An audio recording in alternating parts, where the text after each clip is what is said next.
और आइए शुरुआत करने जा रहा हूं आज की पहली और सबसे बड़ी खबर के साथ। पाकिस्तान और अफगानिस्तान में जंग शुरू हो गई है। पाक अफगान में खूनी जंग, 300 से ज्यादा जाने जा चुकी हैं। और देखिए जरा बॉर्डर पर क्या हुआ। यह डूरंड लाइन का बॉर्डर है अफगानिस्तान और पाकिस्तान का, जहां गोलियों की गड़गड़ाहट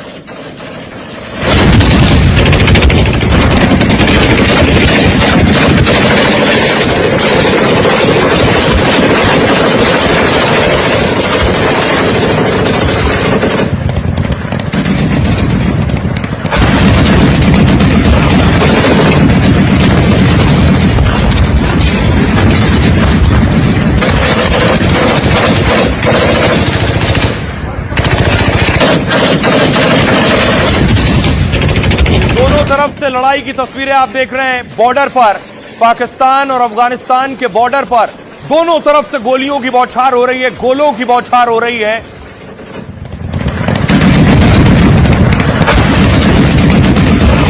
और रात के अंधेरे में पाकिस्तान ने रॉकेट दागे अफगानिस्तान पर। यह पाकिस्तानी रॉकेट की तस्वीरें आप देख रहे हैं।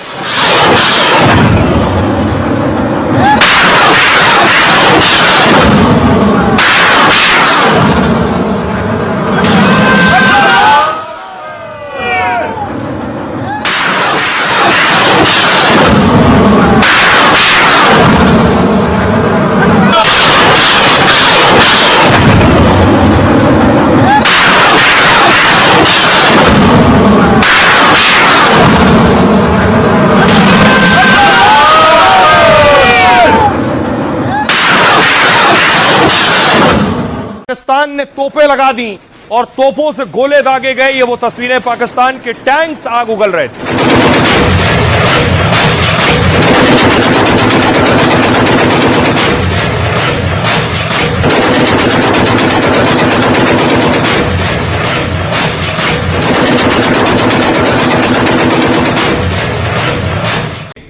नंगरहार में अटैक किया है ड्रोन से। बाकायदा टारगेट के जरिए एक ड्रोन गया है और ड्रोन ने हिट किया है जाकर।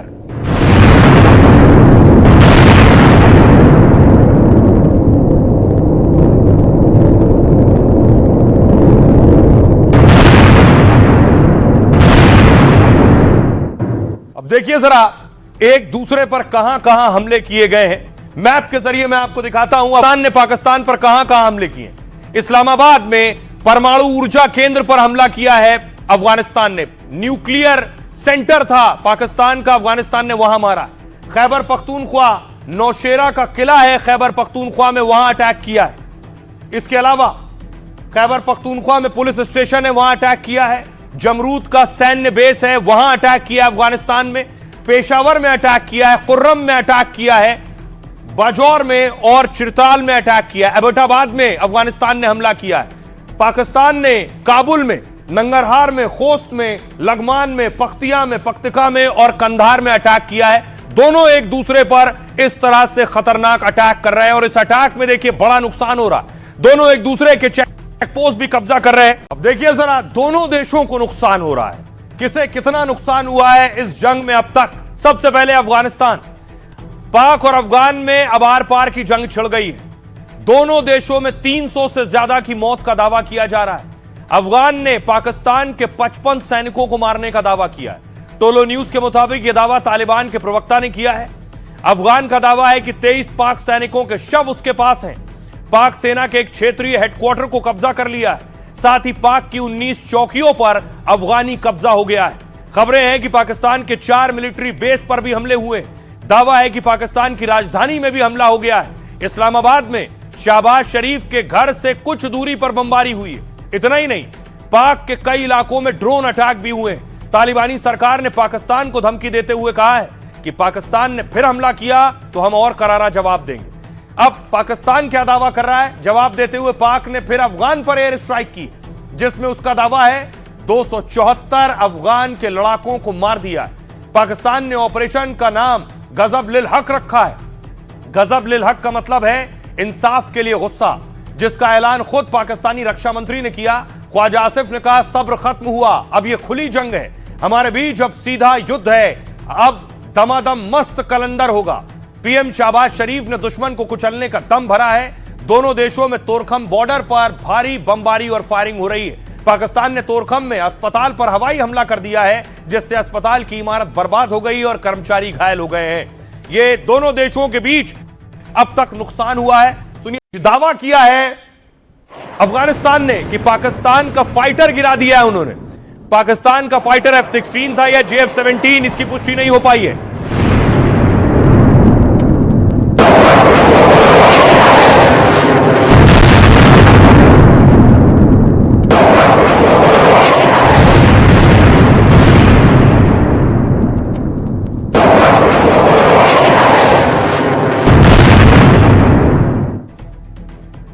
अब आपको बताऊं, क्या वाकई पाकिस्तान का फाइटर मार गिराया है अफगानिस्तान ने? पाकिस्तान से जंग के बीच अफगानिस्तान यह दावा कर रहा है, अफगान सेना ने पाक का फाइटर जेट गिराने का दावा किया है। दावा है कि अफगान ने रॉकेट लॉन्चर से पाक का जेट मार गिराया है।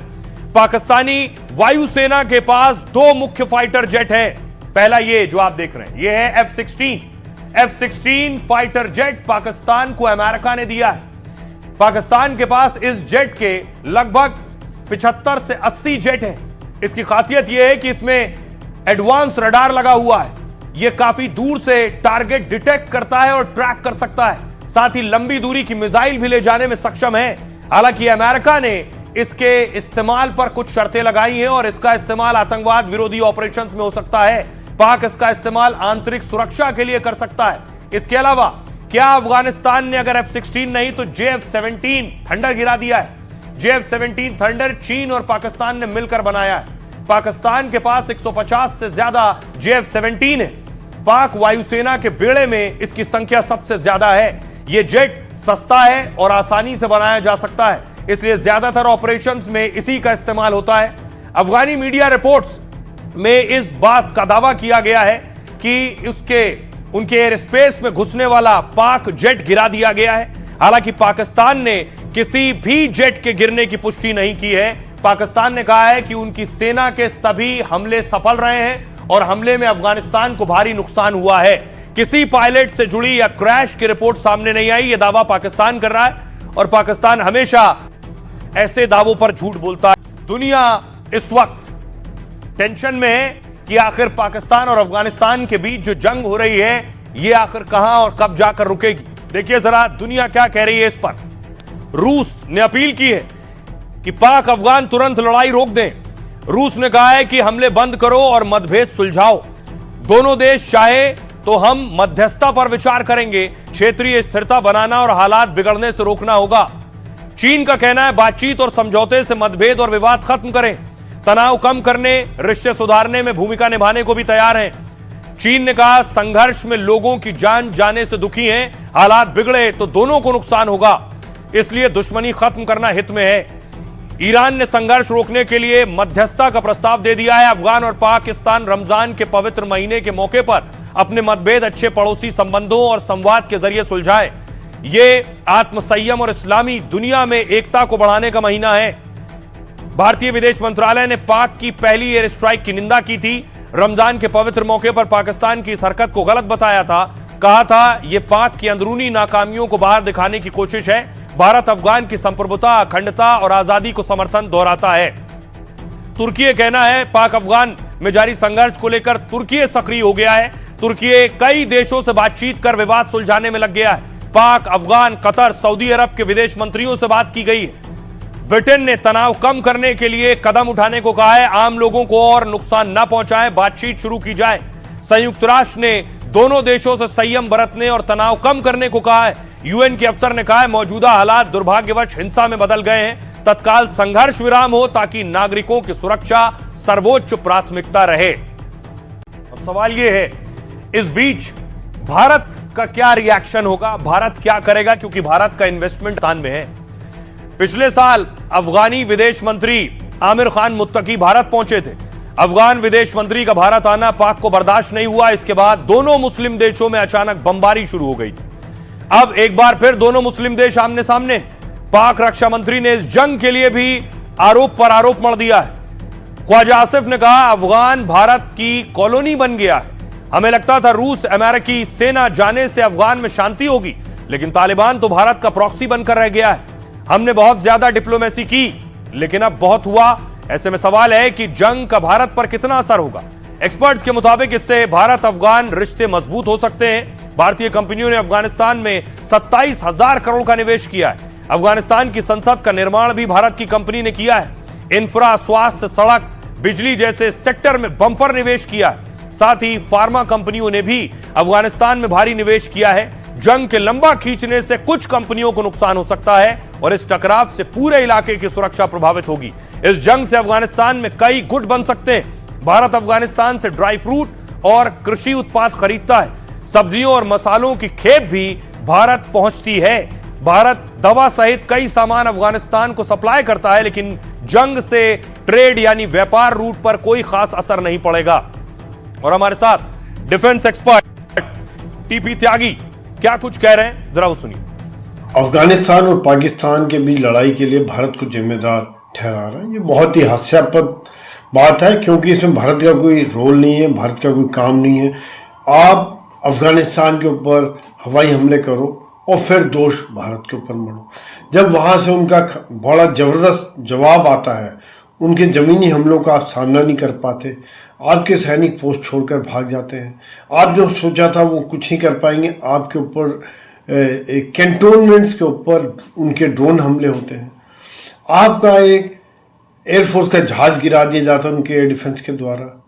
अब मुनीर को लग रहा होगा कि कौन थे मेरे वो सलाहकार जिन्होंने मुझे सलाह दी कि आप अफगानिस्तान के ऊपर हमला करो। हिंदुस्तान भी बीच में आया है और हिंदुस्तान ने पाकिस्तान के इस एयर बम्बार्डमेंट में जो उन्होंने अफगानिस्तान में किया उसकी निंदा की है, अफगानिस्तान की सॉवरेनिटी को अपहेल्ड किया है। अब बहुत मुमकिन है कि पाकिस्तान का ये एम हो कि वो अफगानिस्तान के बरगाम एयरबेस को किसी तरह कंट्रोल करके अमेरिका को दे दे, लेकिन अगर ऐसा होता है तो फिर हमें उसमें इंटरवीन करना पड़ेगा और हमें हो सकता है कि हमें अफगानिस्तान के साथ खुल के आना पड़े। इस तरह की पूरी बटालियन तैयार कर ली है अफगानिस्तान ने, तो पाकिस्तान के लिए हालात और मुश्किल होने वाले हैं अगर अफगान ऐसे लड़ाई करने लग गया इस तरह से। ऐसे वक्त में जब पाक अफगान में भीषण हमले हो रहे हैं, तब तालिबान ने अपना आत्मघाती दस्ता एक्टिव कर लिया, यानी अफगानी सुइसाइड स्क्वाड पाकिस्तान में अब धमाके करेगा। तालिबान जानता है कि पाक के खिलाफ पारंपरिक युद्ध लड़ना उसके लिए मुश्किल है, इसलिए वो आत्मघाती हमलावर उतारेगा जिसके जरिए पाक के भीतर फिदाइन हमलों को अंजाम दे सके। अफगान ने गोरिल्ला युद्ध जैसी रणनीति अपनाने के संकेत दिए। इसके लिए अफगानी तालिबान एक सुइसाइड दस्ता बना रहा है। यह बड़ा दावा खुद अफगानिस्तान की मीडिया ने किया है। नंगरहार अफगानी न्यूज एजेंसी ने एक तस्वीर शेयर की। इस तस्वीर के में एक कथित फौजी टुकड़ी नजर आ रही है। बताया गया यह सुइसाइड हमलावरों की बटालियन है। अफगान सुरक्षा सूत्र के हवाले से दावा किया गया कि हमलावर विस्फोटक, जैकेट और कार बमों के जरिए पाक आर्मी के बड़े ठिकानों पर हमला करने की तैयारी में है। इससे पाकिस्तान की मुनीर सेना की टेंशन बढ़ी है, क्योंकि मुनीर के पास सुइसाइड दस्ते का कोई तोड़ नहीं है। कौन कहां से आकर कब फट जाएगा कोई नहीं जानता। दोनों की ताकत क्या है, दोनों मुल्कों की यानी पाकिस्तान और अफगानिस्तान की ताकत के मामले में देखिए जरा। पाकिस्तान 12वें नंबर पर है सैन्य ताकत में और अफगानिस्तान 118वें नंबर पर है। पाकिस्तान 13 लाख सैनिक हैं और अफगानिस्तान के पास 2 लाख सैनिक हैं। पाकिस्तान के पास एयरक्राफ्ट 1399 और अफगानिस्तान के पास 9 एयरक्राफ्ट है। पाकिस्तान के पास 376 हेलीकॉप्टर है, अफगानिस्तान के पास 9 हेलीकॉप्टर है। पाकिस्तान के पास 2627 टैंक हैं, अफगानिस्तान के पास 140 टैंक हैं। सैन्य वाहन पाकिस्तान के पास 17,000 और अफगानिस्तान के पास 5,000 सैन्य वाहन है। पनडुब्बी 8 पनडुब्बी पाकिस्तान के पास है, अफगानिस्तान के पास 0। परमाणु बम पाकिस्तान के पास 170 और अफगानिस्तान के पास 0 है। ये दोनों की सैन्य ताकत है। सुनिए जरा दोनों देश के नेता क्या कह रहे हैं। कि पाकिस्तान बेशक अफगानिस्तान से लड़ने की कोशिश कर रहा हो, लेकिन अफगानिस्तान को हराना मुश्किल है। अफगानिस्तान में कई सालों से संघर्ष के हालात रहे हैं, मगर कोई भी विदेशी सेना इसमें कामयाब नहीं हुई है। सोवियत संघ यानी रूस ने 10 साल तक युद्ध लड़ा है। 1979 से और 89 में सोवियत सेना के जाने पर खत्म हुई जो जंग शुरू हुई थी। ऐसे ही 2001 से 2021 तक अमेरिका ने भी युद्ध लड़ा है। नाटो के कई देश इसमें शामिल थे, मगर वो भी नाकाम रहा है। रूस, अमेरिका नाकाम रहे, पाक तो उनसे बहुत कमजोर है, क्योंकि अफगान में अफगानियों को हराना बड़ी चुनौती है। 3 रणनीतिक तरीके मैदान जंग में अफगान की बड़ी ताकत है। पहला, गोरिल्ला वॉर। गोरिल्ला वॉर का मतलब है छोटे छोटे हमलों का खेल है ये। इसमें बड़ी सेना के खिलाफ छोटी टुकड़ियां लड़ती हैं, सीधे टकराने की बजाय गोरिल्ला की तरह छिप कर वार करती हैं। बिना हथियार के हमले के भी दुश्मनों को हराया जा सकता है। इसका मकसद दुश्मन को थकाना और कमजोर बनाना होता है। गोरिल्ला वॉर में पाक सेना बार बार मात खा रही है। उसके बाद अगला तरीका एम्बुश। गोरिल्ला वॉर से पाक सैनिकों के हथियार बारूद छीने, इसका इस्तेमाल एम्बुश यानी अचानक हमले में करते हैं। वो सड़क पर अचानक पाक के काफिले को टारगेट बनाते हैं, पाक सैनिकों को ढेर कर बॉर्डर भी पार कर जाते हैं और इस तरह जमीनी हमले में पाक पर भारी पड़ते हैं। अगला है पहाड़ी इलाकों का फायदा। जैसे नक्सली आतंकी घने जंगल में वारदात में माहिर होते हैं, ऐसे ही तालिबानी लड़ाके पहाड़ी इलाके का चप्पा चप्पा जानते हैं। पाक के टैंक और हेलीकॉप्टर यहां मुश्किल से पहुंच पाते हैं, जबकि टीटीपी लड़ाके बारूद बिछाते हैं, स्नाइपर से हमला करते हैं और पकड़े जाने से पहले ही ठिकाना बदल लेते हैं। अमेरिका अफगान से जाते समय जो हथियार छोड़ गया था, उनमें से बहुत से हथियार भी इनके पास हैं। उन्हीं हथियारों का इस्तेमाल कर पाक में तबाही मचा रहेंगे। तो अफगानिस्तान के पास खोने के लिए बहुत कुछ नहीं है, इसलिए वो पाकिस्तान के खिलाफ जंग लड़ेगा तो बुरी मार भी मारेगा। खबरों में आगे बढ़ते हैं, देश की बात करते हैं। एक बड़ी खबर आई आज, शराब घोटाले के आरोप धुल गए क्या? अरविंद केजरीवाल शराब के आरोप में, शराब घोटाले के आरोप में बरी हो गए। उसके बाद पहला रिएक्शन था तो रो पड़े अरविंद केजरीवाल, रो पड़े। केजरीवाल भ्रष्ट है, केजरीवाल भ्रष्ट है।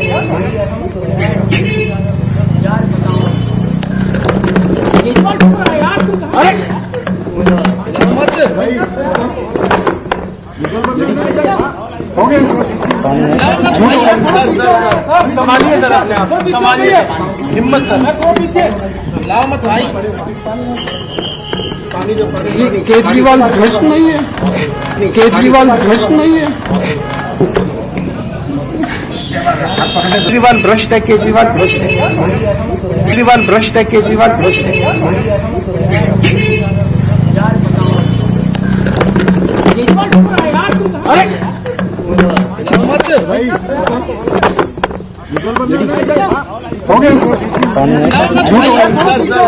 संभालिए सर, अपने आप संभालिए, हिम्मत सर, लाओ मत भाई। केजरीवाल भ्रष्ट नहीं है, केजरीवाल भ्रष्ट नहीं है, उन्होंने कहा। बरी होने के बाद उसके बाद केजरीवाल गदा लेकर दिल्ली की सड़कों पर निकले और रोड शो की केजरीवाल।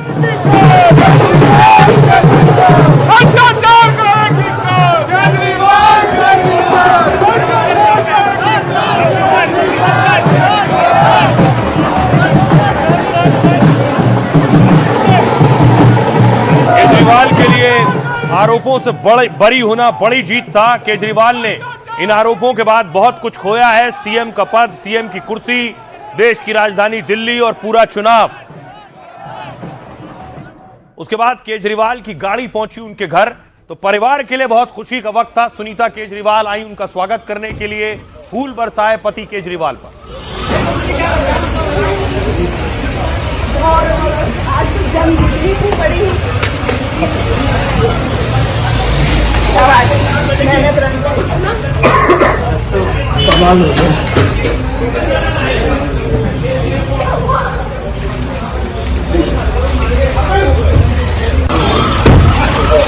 केजरीवाल के परिवार के लिए बहुत भावुक क्षण, क्योंकि परिवार ने बहुत कुछ देखा इस दरमियान। केजरीवाल जेल गए, कई महीने जेल रह गए, मनीष सिसोदिया जेल गए और परिवार की खुशी अलग थी जब केजरीवाल बरी हुए। और उसके बाद न सिर्फ परिवार बल्कि पार्टी की खुशी भी दिख रही थी। अलग अलग शहरों में आम आदमी पार्टी कार्यकर्ता ढोल नगाड़े बजा रहे थे, जश्न मना रहे थे।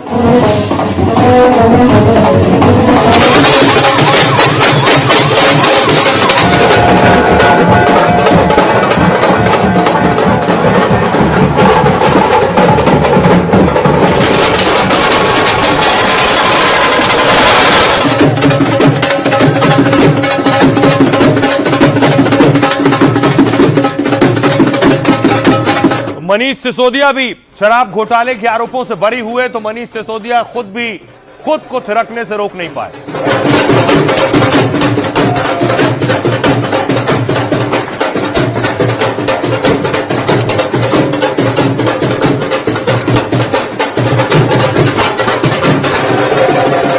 उसके बाद अलग अलग शहरों में आम आदमी पार्टी के दफ्तर से लेकर चंडीगढ़ में, पंजाब के दूसरे शहरों में हर जगह जश्न हो रहा था।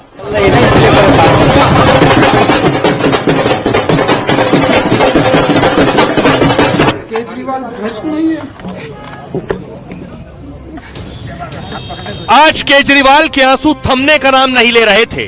बगल में खड़े मनीष सिसोदिया ने गले लगाया, ढांढस बंधाया, लेकिन केजरीवाल के आंसुओं को यह मालूम था कि आज कोर्ट ने उनकी कट्टर ईमानदारी पर मोहर लगाई है। केवल अपनी जिंदगी में ईमानदारी कमाई है। इन्होंने झूठा केस लगाया और आज ये साबित हो गया, कोर्ट ने कहा है कि केजरीवाल कट्टर ईमानदार है। और शायद केजरीवाल की आंखों को यह भी मालूम था कि विरोधियों को उनके आंसू घड़ियाली ही लगेंगे। आज जितने घड़ियाली आंसू वो दिखा रहे हैं, ईमानदारी की, कट्टर ईमानदारी की बातें कर रहे हैं, तो मैं उनसे कुछ प्रश्न पूछना चाहती हूँ। अगर वो सही थे तो क्यों जैसे ही जांच शुरू हुई तो उन्होंने अपनी ये लीकर पॉलिसी को विड्रॉ कर लिया। बहरहाल आंखों के आंसू थमे तो केजरीवाल और उनका पूरा कुनबा नए जोश में भरा था। होली के वक्त दिवाली भी मनाई गई। फिर केजरीवाल ने गदा उठा लिया और निकल पड़े इस इरादे के साथ कि आज ही हर दुश्मन के दांत खट्टे कर देंगे और आज ही हर जंग जीत लेंगे। शराब घोटाले में 23 आरोपी थे और 23 के 23 बरी हो गए। बड़े नेता कौन कौन से थे और कि जेल में रहे हैं? सबसे पहले देखिए, अरविंद केजरीवाल दिल्ली के पूर्व मुख्यमंत्री 156 दिन जेल में रहे और अब बरी हो गए। मनीष सिसोदिया पूर्व डिप्टी सीएम 530 दिन जेल में रहे हैं और अब बरी हो गए। के कविता बीआरएस की पूर्व सांसद 150 दिन जेल काटी है और अब बरी हो गई। संजय सिंह सांसद आम आदमी पार्टी 180 दिन जेल में रहे हैं, संजय सिंह भी बरी हो गए। आइए अब आपको इन नेताओं को सुनवाता हूं, सुनिए जरा। जब कोर्ट ने इन्हें शराब घोटाले के आरोपों से बरी किया, इनका क्या कहना है। आपने जेल भेज दिया हमारे 5 सबसे बड़े नेताओं को। आम आदमी पर एक समय ऐसा था जब आम आदमी पार्टी के सबसे टॉप के 5 नेता जेल में थे एक साथ। उसके बाद भी केजरीवाल का कुछ नहीं बिगाड़ सके। अब तो एक ही तरीका बचा है मोदी जी केजरीवाल से निपटने का। केजरीवाल का कत्ल करवाना पड़ेगा, केजरीवाल की हत्या करवानी पड़ेगी। उसके अलावा अब केजरीवाल आपसे संभलने वाला नहीं है। अरविंद जी ने पूरा जीवन ईमानदारी से जिया है और उनका एक ही ध्येय है कि ये देश खूब तरक्की करे। लेकिन इन लोगों ने अपने सत्ता के लालच में पिछले इतने सालों से हमारे ऊपर झूठी एलिगेशंस लगाई, हमारे को तड़पाया, हमारे को, अरविंद जी को, उनके साथियों को जेल में भेजा, बहुत कष्ट दिया। लेकिन मुझे विश्वास था कि ईश्वर हमारा साथ देंगे, सच की जीत होगी। मैं अपने उन साथियों का भी धन्यवाद देना चाहूंगी जो इस समय में हमारे साथ रहे। सबका बहुत बहुत धन्यवाद। अरविंद केजरीवाल कट्टर ईमानदार हैं, कोर्ट सर्टिफाइड कट्टर ईमानदार हैं अरविंद केजरीवाल। मनीष सिसोदिया कट्टर ईमानदार हैं, आम आदमी पार्टी ईमानदार है। पूरी मनोहर कहानियां वाली स्क्रिप्ट लिख के लाए थे मोदी जी, ईडी और सीबीआई के कंधे पे उसको रख के बेचने की कोशिश कर रहे थे। लेकिन अल्टीमेटली इस देश में संविधान चलता है और इस जगत में भगवान चलता है, भगवान का राज चलता है। तो मोदी जी अपने आप को भगवान ना समझें, वो ये ना सोचें कि मैं जो कहूँगा वही सच साबित होगा, मैं जो कहूँगा वही सही है। उनका कहा भी झूठ होता है और सिद्ध होता है। वो तो बताना बहुत ही मुश्किल है भैया मेरे लिए ना, क्योंकि संभल ही रहा था मेरे पे, तो जो भी है बताना तो बहुत मुश्किल है मेरे लिए। भगवान है। हाँ भगवान है। हम बार बार कह रहे थे, हाथ जोड़कर कह रहे थे कि कोई एक सबूत तो दिखाओ अरविंद केजरीवाल के खिलाफ, कोई एक सबूत तो दिखाओ मनीष सिसोदिया के खिलाफ, कोई रुपया मिला हो, कोई प्लॉट मिला हो, कोई गहना मिला हो, कुछ तो दिखाओ।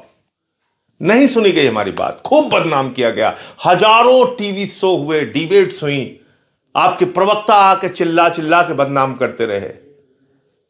आपने अपनी एजेंसियों को अपने हाथ की कठपुतली बना रखा है। इसमें सारे बरी हो चुके हैं। इस केस में 23 लोग थे, 23 के 23 लोग बरी हो चुके हैं। तो इस बार हम लोग के परिवार के लिए, पार्टी के लिए बहुत ही खुशी की बात है। तो सभी बड़े नेता आम आदमी पार्टी के और उनकी पत्नियों को सुना आपने। अब देखिए जरा अरविंद केजरीवाल आज जिस वक्त सुबह सुबह कोर्ट पहुंचे, क्या केजरीवाल को यकीन था कि उन्होंने कुछ किया नहीं, वो बरी हो जाएंगे? ये वो तस्वीर है जब राउज एवेन्यू कोर्ट पहुंचे अरविंद केजरीवाल।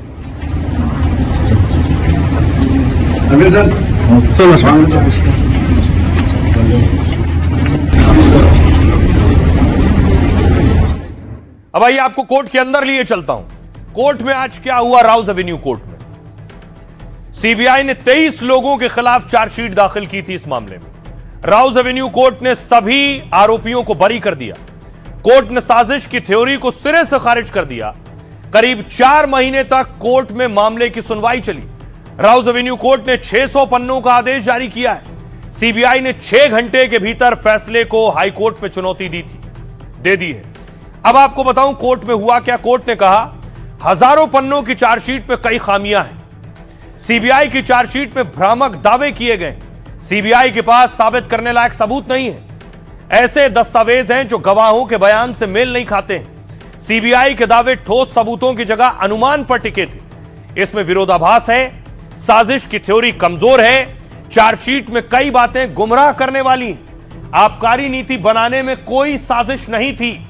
सीबीआई का मामला न्यायिक जांच पर खरा नहीं उतरता है। केजरीवाल का नाम बिना ठोस सबूत के जोड़ दिया गया। जब मामला किसी संवैधानिक पद पर बैठे व्यक्ति से जुड़ा हो तब बिना सबूत के आरोप कानून के सिद्धांतों के खिलाफ है। केजरीवाल साजिश का हिस्सा थे, यह दलील टिकती नहीं है। मनीष सिसोदिया के खिलाफ भी कोई सबूत नहीं है। सीबीआई पहली नजर में भी कोई ठोस मामला नहीं बना पाई। पहले आरोपी यानी आरोपी नंबर 1 कुलदीप के खिलाफ ही कोई ठोस सबूत नहीं। सीबीआई के जांच अधिकारी के खिलाफ ही विभागीय जांच हो। सीबीआई ने कहा जांच के कई पहलुओं को या तो नजरअंदाज किया गया, कई पहलुओं पर पर्याप्त रूप से विचार नहीं किया गया। फैसले के खिलाफ दिल्ली हाईकोर्ट में अपील की है सीबीआई ने। सुनिए जरा इसके बाद सियासतदान क्या कह रहे हैं। इस कोर्ट के आदेश ने दिखा दिया कि सच्चाई का रास्ता कितना भी मुश्किल हो, कितना भी संघर्ष हो, लेकिन जीत आखिरकार सच्चाई की ही होती है। और अरविंद केजरीवाल पे इतने आरोप लगे, इतना कीचड़ उछाला गया, उनको जेल डाला गया, सारे पार्टी के नेताओं को जेल डाला गया, लेकिन इस अग्नि परीक्षा के बाद भी आम आदमी पार्टी और अरविंद केजरीवाल पाक साफ हैं, कट्टर ईमानदार हैं। आज पूरा देश देखे वो चुल्लू पानी में डूब मरे। वो भाजपा का एक टूल बन के काम कर रहा है, जिसकी जिम्मेदारी इस देश के ईमानदार लोगों को प्रोटेक्ट करने की, बेईमानों को पकड़ के देश मजबूत करने की थी। वो प्रधानमंत्री के भारत मिलकर देश को कमजोर कर रहा है, देश को तोड़ रहा है, उसको माफी मांगना चाहिए। ये केस उच्च अदालत में जाएगा और दिल्ली को लूटने वाले, दिल्ली को कई तरह से लूटने वाले ऐसे शराब घोटालेबाज अरविंद केजरीवाल को सजा मिलेगी, ऐसा हमारा विश्वास है। क्योंकि सीबीआई उच्च अदालत में जा रही है और इनकी आदत रही है, ये तो बेल मिलने पर भी डांस करते हुए आते हैं। अब जांच हो ली इनकी, और इन्होंने जांच करके जो कूड़ा करकट लाए, वो कूड़ा करकट इन्होंने कोर्ट के सामने रखा, और कोर्ट ने 500 पेजों के जजमेंट को लिख के कहा कि कूड़ा करकट ही है। इसके अंदर सीबीआई द्वारा साजिश करके लोगों को फंसाने का षड्यंत्र रचा गया। इतनी बड़ी बात कह दी। एक प्रमाण नहीं है अरविंद केजरीवाल और उनकी टीम के खिलाफ किसी भी रॉन्ग डूइंग का, and we are very grateful to the court. एंड मुझे लगता है कि अब मोदी जी और अमित शाह जी को अपने ऑपोजिशन के ऊपर ऐसे झूठे आरोप लगाने की बजाय थोड़ा सा देश के लिए काम करना चाहिए। एक क्लीन चिट मिली है अरविंद केजरीवाल को, तो उसको लेकर के भी बहुत चर्चा की। क्लीन चिट नहीं है, आप उसे क्लीन चिट नहीं कह सकते हैं। जिस तरीके से रोड शो निकाल करके माननीय केजरीवाल साहब जनता को गुमराह करने की कोशिश कर रहे हैं कि मुझे क्लीन चिट मिल गई है, तो ये बात का ध्यान रखा जाए कि साक्ष्यों की कमी बोली है कोर्ट ने, ये क्लीन चिट नहीं होती है। इसके बाद भी बहुत सारी अदालतें हैं। अगर ऐसा नहीं होता, अगर उनका भ्रष्टाचार नहीं था, तो मैं कुछ सवाल उनसे पूछना चाहती हूं आपके माध्यम से। शराब घोटाले की बात हो रही है, वो कह रहे हैं शराब घोटाला शब्द ही कहां से आया, मुझे बदनाम करने के लिए आया। पर मैं पूछती हूं कि अगर शराब घोटाले में घोटाला नहीं था, तो ये पॉलिसी जांच के शुरू होते ही आपने वापस क्यों ले ली? तुरंत आपने उसको वापस ले लिया, तुरंत सब कुछ दोबारा से ठीक करने की कोशिश करी। आपने क्या एक के साथ एक बोतल फ्री नहीं दी? क्या आपने जो रिटेलर था उसको प्राइवेटाइज नहीं किया? क्या आपने रिटेल में जो मार्जिन था आपने 5% की बजाय 12% मुनाफा उन प्राइवेट ऑपरेटर्स को नहीं दिया? क्या आपने साक्ष्यों को खत्म करने की कोशिश नहीं की? सैकड़ों मोबाइल आपके द्वारा तोड़े गए, सारा डाटा रिमूव किया गया। क्यों किया गया? आप अपने आप को कट्टर ईमानदार कह रहे हैं कि जी मैं बड़ा ईमानदार हूं और मैंने तो ईमानदारी का पूरा पुलिंदा मैं ही हूं। तो मुझे ये बताइए कि ऐसा पूरे देश में कौन सा मुख्यमंत्री है जो एक भी विभाग अपने पास ना रखता हो? अब देखिए, इस मामले में यह टीम तो बरी हो गई, लेकिन यह टीम फंस गई। शराब घोटाले की जांच करने वाली सीबीआई पर सवाल खड़े हो रहे हैं। जांच में शामिल सीबीआई के अधिकारियों की मुसीबत बढ़ सकती है। कोर्ट ने आरोपी नंबर 1 कुलदीप सिंह को लेकर नाराजगी जताई और जांच करने वाले अधिकारी के खिलाफ जांच के निर्देश दिए। उस वक्त कुलदीप सिंह एक्साइज विभाग में डिप्टी कमिश्नर थे। कोर्ट ने कहा जांच अधिकारी की जांच पहले से सोची समझी थी। कोर्ट ने चार्जशीट में संदिग्ध कॉलम को लेकर नाराजगी जताई। संदिग्ध कॉलम में मौजूद लोगों को सरकारी गवाह भी बताया गया था। कोर्ट ने कहा इस विरोधाभास को नजरअंदाज नहीं किया जा सकता। जांच अधिकारी ने जानबूझकर कहानी को ढीला रखने की कोशिश की। कोर्ट के निर्देश के बाद सीबीआई अपने जांच अधिकारी के खिलाफ जांच करेगी। विभाग की ओर से जांच की जिम्मेदारी 1 या 2 अधिकारी को दी जाएगी और यह देखा जाएगा कि जांच अधिकारी ने गलतियां क्यों की हैं। सुनिए जरा इस मामले में क्या कुछ कह रहे हैं विकास। इस केस में अगर आप देख रहे हैं तो ट्रायल कोर्ट ने सही किया है और उन्होंने कहा है कि तफ्तीश में क्या कमियां हैं और क्यों ये केस खत्म किया जाए, लोगों को डिस्चार्ज किया जाए। अब ये जो खारिज हुआ है इसका ये भी नतीजा होगा कि ईडी के केस का भी जो बेसिस है वो खत्म हो जाएगा और ईडी का केस भी मेरी उम्मीद है खत्म हो जाना चाहिए। लेकिन हाँ, ईडी कोई ना कोई कारण ढूंढ ही लेती है कि अपने केस को जीवित रखें जब उसका बेसिस ही खत्म हो चुका है। एंटीसिपेटरी बेल सिर्फ पॉलिटिकल केसेस के लिए लाया गया कि भाई जब भी कोई सरकार आती है दूसरे सरकार के खिलाफ वो पॉलिटिकल केसेस डालना चाहती है तो इसलिए एंटीसिपेटरी बेल देना चाहिए। तो मेरे हिसाब से अब वो जमाना आ गया है कि इस तरह के खास करके पॉलिटिकल केसेस में बिना कोई एडमिसिबल एविडेंस के कोई इनिशियल ऑर्डर कस्टडी का या बेल रिजेक्शन का। खबरों में आगे बढ़ते हैं। आज की एक और बड़ी खबर है शंकराचार्य से जुड़ी हुई। शंकराचार्य का क्या होगा, इस पर बहुत दिन से अटकलें लग रही थी। शंकराचार्य की गिरफ्तारी पर फिलहाल रोक लगा दी गई। शंकराचार्य की आज तस्वीर सामने आई। जैसे ही उनकी गिरफ्तारी पर रोक लगी, यह थी उनकी पहली तस्वीर। अपने यहां लोगों पर फूलों की बारिश की उन्होंने।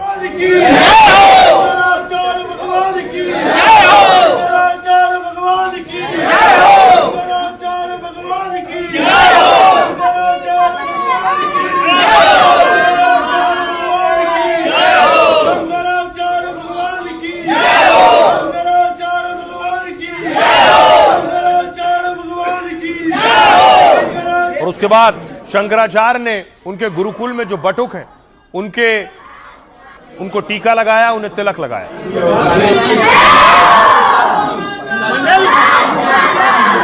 जगत गुरु शंकराचार्य भगवान की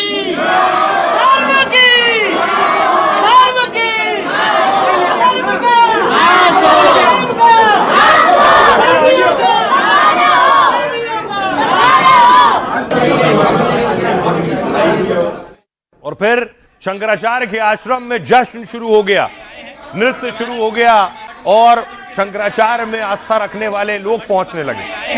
जमानत की खुशी में महाराज जी को जो हाई कोर्ट से जमानत दी गई है, उस जमानत की खुशी में यहाँ पर नृत्य किया जा रहा है। ये गुजराती नृत्य है, पारंपरिक गुजरात का नृत्य। वर्डिक्ट दी है, जो एक आदेश पारित किया है, उससे ये पता चलता है कि वो समझ रहे हैं कि इस मामले को बना करके रखा गया है। बटुकों से यौन शोषण केस में शंकराचार्य को बड़ी राहत मिली है। इलाहाबाद हाईकोर्ट ने मार्च के तीसरे हफ्ते तक फैसला सुरक्षित रख लिया है। मतलब तब तक शंकराचार्य की गिरफ्तारी पर रोक रहेगी, लेकिन शंकराचार्य स्वामी अविमुक्तेश्वरानंद को पुलिस जांच में सहयोग करना होगा। पुलिस शंकराचार्य से मामले में पूछताछ कर सकती है। इतनी बड़े एविडेंस, इतने बड़े साक्ष्य, मेडिकल, पेन ड्राइव, हमें न्यायालय पूर्ण भरोसा है और न्यायालय सजा देगा। और अभी न्यायालय का अंतिम फैसला नहीं आया, खुश होने की जरूरत नहीं है, कुकर्मी हो। अब आपको कोर्ट लिए चलता हूं। शंकराचार्य की अंतरिम जमानत पर आज सुनवाई हुई। शंकराचार्य की याचिका पर इलाहाबाद हाईकोर्ट में सुनवाई हुई। सरकार की तरफ से पेश वकील ने अग्रिम जमानत का विरोध किया। कोर्ट को पॉक्सो केस की गंभीरता बताई, उन्हें निचली अदालत जाना चाहिए था कहा गया। शंकराचार्य के वकील ने कहा, इस मामले को साजिश बताया, यह धर्म गुरु का केस है, किसी अपराधी का नहीं। सरकारी वकील ने कहा, शंकराचार्य बहुत ताकतवर हैं, अगर वो बाहर रहेंगे तो केस को प्रभावित कर सकते हैं, उन्हें पहले निचली अदालत में जाना चाहिए। सरकारी वकील ने कहा, कोर्ट में एफआईआर की कॉपी पढ़ी गई। शंकराचार्य के वकील ने कहा, शिकायतकर्ता आशुतोष महाराज की हिस्ट्री शीट बताई। आशुतोष महाराज के खिलाफ 21 मामले दर्ज हैं, उन पर 25,000 रुपए का इनाम घोषित है। एक बटुक की मार्कशीट पेश की गई है जिसमें उसे बालिग बताया गया है, इसकी जांच की मांग की गई। कथित पीड़ित कभी भी आश्रम में नहीं रहा, यह भी कहा गया। हाईकोर्ट ने पुलिस से पूछा, पीड़ित बच्चे कहां हैं? शंकराचार्य के वकील ने कहा, एक पीड़ित को मजिस्ट्रेट के सामने पेश किया गया, दूसरे को पेश क्यों नहीं किया गया? आशुतोष महाराज के वकील ने कहा, दूसरे पीड़ित के पेपर चल रहे थे, इसलिए उसे पेश नहीं किया गया। सरकारी वकील ने कहा, अगर जमानत दी गई तो यह नजीर बन जाएगी। अब सुनवाई के लिए हाईकोर्ट आ जाएंगे सभी लोग, निचली अदालत की कार्रवाई पर असर पड़ेगा। इससे शंकराचार्य को पहले वहां जाना चाहिए था। हाईकोर्ट ने दोनों पक्षों की दलील सुनने के बाद फैसला सुरक्षित रख लिया और कोर्ट का आदेश आने तक अब शंकराचार्य की गिरफ्तारी पर रोक रहेगी। शंकराचार्य को जांच में सहयोग करने को कहा गया है। अब मार्च के तीसरे हफ्ते में केस की सुनवाई होगी। और इसके बाद देखिए जरा शंकराचार्य क्या कह रहे हैं और आशुतोष महाराज क्या कह रहे हैं। गलत नहीं थे, हमारे पास हमारी सच्चाई का बल था, धर्म का बल था, इसीलिए हम हिम्मत करके आगे आ पाए। जिस तरह से पूरे देश में एक वातावरण बनाया गया उल्टा, उसके बावजूद हम क्यों खड़े रहे? अगर हमारे पास चरित्र का बल नहीं होता तो हम भी डूब जाते, परेशान हो जाते। कोई अंतिम फैसला नहीं सुनाया आज। माननीय न्यायालय ने कहा है कि जब तक मेरा अंतिम फैसला ना आ जाए तो, क्योंकि इनके अधिवक्ता कहने लगे कि होली आ रही है, साहब हमारे गिरफ्तार कर लेंगे, हम कैसे त्योहार मना पाएंगे। तो माननीय न्यायालय ने कहा, जब तक अंतिम फैसला नहीं आता, जब तक गिरफ्तारी नहीं करेंगे, परंतु जांच पर कोई रोक नहीं लगाएंगे। माघ मेला में जो 18 तारीख को घटना हुई थी राज्य सरकार के द्वारा, उसके अनुपालन में ये सक्रिय हो गए और पहले इन्होंने 18 तारीख का एक झूठा केस बनाया, जिसको कि 21 तारीख को इन्होंने मजिस्ट्रेट के यहाँ किया। उसमें इन्होंने इन बच्चों का कोई जिक्र नहीं किया, जबकि ये कहते हैं कि 18 को बच्चे इनके पास आ गए थे। यही सब बहस की गई। अब सवाल यह है, सच कैसे सामने आएगा? शंकराचार्य नार्को टेस्ट की बात कर रहे हैं। हाईकोर्ट में सुनवाई से पहले शंकराचार्य का बड़ा बयान आया। उन्होंने कहा, झूठ की उम्र लंबी नहीं होती है, सच सबके सामने आ जाएगा। शंकराचार्य स्वामी अविमुक्तेश्वरानंद सरस्वती ने नार्को टेस्ट की मांग कर दी। शंकराचार्य ने कहा, सच सामने लाने के लिए नार्को टेस्ट होना चाहिए, नार्को सहित जो भी हो उसे कराया जाना चाहिए। शंकराचार्य के शिष्य ने भी सारे आरोपों को साजिश बताया। मुकुंदानंद ने कहा था वो नार्को टेस्ट कराने के लिए भी तैयार है। नार्को टेस्ट के लिए कोर्ट की मंजूरी लेनी होती है, कोर्ट की मंजूरी के बिना नार्को टेस्ट नहीं हो सकता। आरोपी की मर्जी के बिना नार्को टेस्ट संभव नहीं है। नार्को टेस्ट एक नियंत्रित मेडिकल माहौल में किया जाता है। इसमें सोडियम पेंटोथल इंजेक्शन शरीर में दिया जाता है। इससे व्यक्ति अर्धचेतन स्थिति में चला जाता है, जिससे उसकी कल्पना शक्ति कम हो जाती है, तब झूठ बोलने की क्षमता कमजोर हो जाती है। तभी जांच टीम उससे केस से जुड़े सवाल पूछती है। एक्सपर्ट की टीम पूरी प्रक्रिया को मॉनिटर करती है और पूरी प्रक्रिया की वीडियो रिकॉर्डिंग की जाती है, लेकिन नार्को टेस्ट के नतीजे सबूत के तौर पर पेश नहीं किए जा सकते। इससे जांच एजेंसी को केस की जांच में मदद मिल सकती है, साथ ही नए सबूत खोजने में इससे मदद मिलती है। आइए सुनिए जरा क्या कुछ कह रहे हैं आशुतोष महाराज और शंकराचार्य। यही वो एप्लोप टैप है जिसके पिटारे के अंदर सारे सबूत विद्यमान है। नंगे नंगे सीन, गंदे गंदे काम, ऐसे संत को तो सच पूछो तो सनातन के लोगों को काले गधे में बिठाकर काला मुंह करके फांसी की सजा तक पहुंचाने में सहयोग करना चाहिए। लैपटॉप में अगर सब कुछ है तो डिस्प्ले क्यों नहीं करते हैं? पहले कहते सीडी है, अब लैपटॉप हो गया। तो आपके पास है, आप दिखा दीजिए। और जब जिसके बारे में है, जब वही कह रहा है, आप कह रहे हैं हमारे बारे में है, हम ही तो कह रहे हैं कि सार्वजनिक करो, क्यों देर लगा रहे हैं? यदि हम दोषी हैं तो ऐसा दंड दीजिए कि जो नजीर बने, और यदि हम दोषी नहीं हैं तो जिसने हमारे ऊपर मिथ्या आरोप लगाया है उसको भी ऐसा दंड दीजिए कि जीवन में कभी भी किसी दूसरे निरपराध व्यक्ति के ऊपर फर्जी मुकदमा करने वाले ये हिस्ट्री सीटर आशुतोष जैसे लोग इस समाज के लिए कलंक हैं। ऐसे लोग नहीं रहने चाहिए। ऐसा दंड मिले कि वो नजीर बने। फिर और आइए खबरों में आगे बढ़ते हैं। आज की एक और खबर है और हिला देने वाली खबर है। मायावती का एक ही विधायक और उसके घर 3 दिन से रेड चल रही है। यूपी में बीएसपी के इकलौते विधायक पर छापा हो रहा है और छापे में करोड़ों रुपया अब तक निकल आया है। ये आप देख रहे हैं, उमाशंकर बीएसपी के विधायक हैं, मायावती के ठीक बगल में खड़े हुए हैं। मायावती उन्हें राखी भी बांधती हैं। अगली तस्वीर देखिए जरा, रेड की जो तस्वीरें सामने आई अलग अलग ठिकानों पर। ये बलिया की तस्वीर आप देख रहे हैं, उमाशंकर के बलिया के ठिकाने पर भी रेड हुई है। दावा किया गया कि सोनभद्र के ठिकाने पर जब रेड हुई तो दावा है कि इनकम टैक्स की टीम गाड़ी पे बाराती वाला स्टिकर लगाकर पहुंची थी, जिससे लगे कि बारात आई है।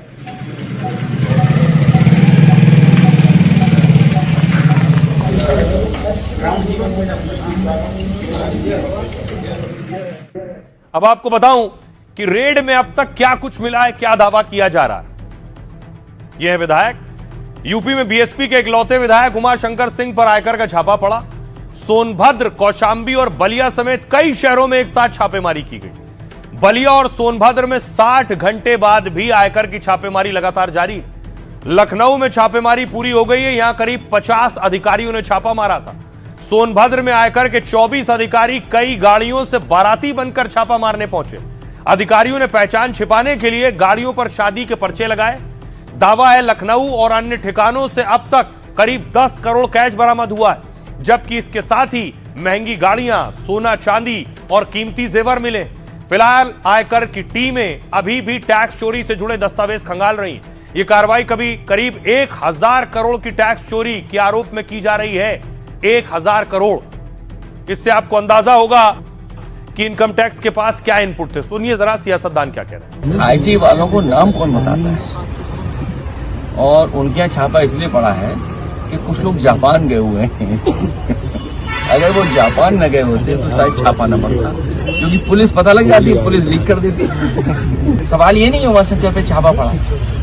बीजेपी का कोई अगर है तो उसमें छापा नहीं पड़ता। बीजेपी को खुश कर दो, कभी छापा नहीं पड़ेगा। श्री उमाशंकर सिंह जी को ब्रेन का 4थे स्तर का कैंसर है। वो अपनी सांसें बचाने के लिए कभी अमेरिका, कभी दिल्ली, कभी लखनऊ 2 वर्षों से लगातार दौड़ रहे हैं और ऐसी परिस्थितियों में उनका धंधा व्यवसाय सब चौपट हो चुका है, ऑलमोस्ट बंद हो चुका है। उसके बावजूद उनके घर में रेड किया जाना, इन परिस्थितियों में जीवन की हानि होती है तो इसके लिए संस्थाएं जिम्मेदार होंगी। एजेंसियां हैं, स्वतंत्र अपने हिसाब से काम करें उस पर नहीं, लेकिन निश्चित रूप से मानवता के आधार पर उमाशंकर जी की तबीयत खराब, हम सब लोग, पूरा सदन उनके साथ खड़ा है, तो निश्चित रूप से लोग मानवीय आधार पर नोटिस दे के जवाब माना जाना चाहिए। और इस तरीके से हमको लगता है कि कभी कभी होता है कि दुख है तो दुख और बढ़ जाता है। और दिलचस्प ये है कि मायावती के जो विधायक हैं, इन विधायक जी के जो समधी हैं वो यूपी सरकार में मंत्री हैं और मंत्री जी खासे नाराज हैं इस रेट से। आइए बारी है लाइफ का फंडा की। जिंदगी और हालात चाहे कितने भी कठोर हो और कितने भी ठोकर मारे, लोग चाहे मजाक उड़ाएं या तो हतोत्साहित करें, लेकिन हिम्मत कभी मत हारिए। उनकी सुनिए जो आपको वाकई समझते और जानते हैं। ओलंपिक के 3 गोल्ड मेडल जीतने वाली विल्मा रुडोल्फ की कहानी कुछ ऐसी ही है। अमेरिका की एक गरीब घर में जन्मी विल्मा को 4 साल की उम्र में पोलियो हो गया। उनके बाएं पैर में लकवा मार गया था। डॉक्टरों ने कह दिया था कि विल्मा अब कभी चल नहीं पाएंगी। दोस्त रिश्तेदार भी हमदर्दी जताते, लेकिन विल्मा की मां ने ठान लिया था कि उनकी बेटी सिर्फ चलेगी नहीं बल्कि दौड़ेगी भी। अपनी बेटी को भी वो यही समझाती कि तुम गिरोगी, तुम्हें चोट लगेगी, लेकिन हिम्मत मत हारना, एक दिन जरूर जीतोगी। विल्मा ने सिर्फ मां की बात सुनी, ब्रेस यानी नकली पैर निकलवा कर चलना शुरू किया तो कई बार चोट लगी। 13 साल की उम्र में पहली बार दौड़ में भाग लिया तो आखिरी नंबर पर आई। अगली 8 और रेस वो बुरी तरह से हार गई, लेकिन 9वीं रेस से जीत का जो सफर शुरू हुआ तो फिर दुनिया देखती रह गई। वो स्कूल कॉलेज से लेकर स्टेट तक की हर रेस जीतने लग गई और यकीन मानिए ओलंपिक के लिए भी उन्हें चुन लिया गया। जो बच्ची 12 साल तक जमीन पर पैर नहीं रख पाती थी, उसने 7 साल बाद ओलंपिक में 3 गोल्ड मेडल जीत लिए। पूरा अमेरिका उन्हें तूफान कहने लगा और विल्मा ने लाइफ का बड़ा फंडा दिया। शारीरिक चुनौतियां या मुश्किल हालात तब तक आपके सपनों को रोक नहीं सकते जब तक आप खुद हार नहीं मान लेते। तो जहां से जो अच्छा हासिल हो उसे अपनाएं और प्रेरणा लें। अपना और अपनों का बहुत बहुत ख्याल रखिए। रुक रहे हैं ब्रेक के लिए।